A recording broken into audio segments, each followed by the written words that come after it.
Ну, завершая наш сегодняшний разговор, и вспоминая недавний визит Владимира Путина январский к нам сюда, в Уфу, он запомнился во многом еще и благодаря такой эмоциональной, человеческой, что ли, встрече с простыми работниками нашего авиамоторного завода.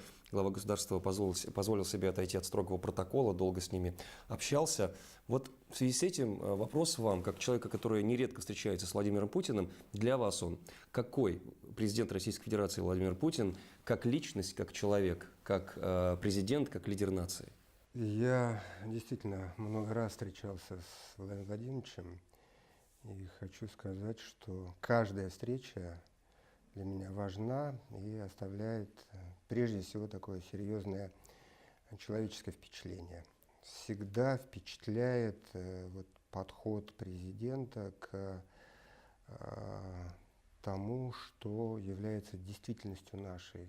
Постоянно и в первую очередь спрашивает о том, что волнует людей, какие вопросы нерешенные есть на территории, что нужно делать для того, чтобы там смягчить их, решить их. Далее президент очень открыт, он доступен, с ним можно обсуждать абсолютно любой вопрос. Всегда наши предложения рассматриваются, любой сложности вопрос, любой сложности какие-то просьбы всегда рассматриваются объективно, всегда президентом формулируется поручение либо председателю правительства, либо министрам, либо вице-премьерам. Но одним словом, мы всегда находим поддержку президента.